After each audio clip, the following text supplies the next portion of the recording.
allons maintenant aborder un chapitre un petit peu plus compliqué, c'est l'addition et la soustraction de fractions. Alors je vais vous donner 3 exemples, chaque fois un niveau de difficulté supplémentaire. Premier cas, 2 sixièmes plus 3 sixièmes, eh bien les dénominateurs sont les mêmes, on n'aura qu'à additionner les numérateurs entre eux.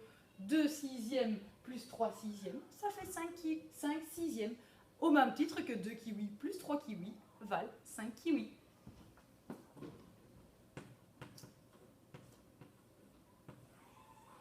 Cas de figure numéro 2, c'est un petit peu plus compliqué car les dénominateurs ne sont pas les mêmes. Nous avons des tiers et des douzièmes. Pour cela, nous allons chercher le PPCM de 3 et 12. Je vous ai déjà préparé les multiples de 3 et de 12 et on s'aperçoit que dans la liste des multiples communs, nous avons le nombre 12.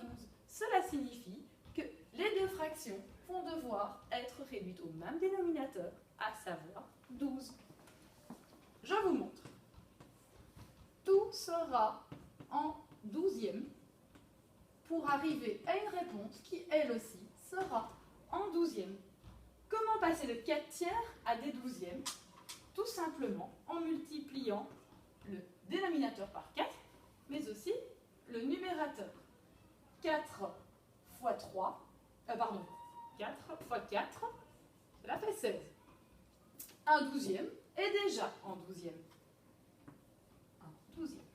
Reste à additionner 16 douzièmes plus 1 douzième. Comme dans le cas numéro 1, réponse 17 douzièmes. Dans le troisième cas, eh bien, les dénominateurs sont encore une fois différents. On va à nouveau chercher le PPCM de 3 et de 5. Je vous ai préparé les multiples de 3 et de 5 et on s'aperçoit que le plus petit commun multiple est 15. Nous allons donc utiliser des quinzièmes comme dénominateur commun. Des quinzièmes que l'on additionnera à d'autres quinzièmes pour une réponse en quinzième. Comment passer de 2 tiers à des quinzièmes en multipliant par 5? Le numérateur aussi. 2 fois 5, 10. Un cinquième à transformer en quinzième. Nous avons multiplié 5 par 3, donc nous allons multiplier le numérateur par 3 aussi.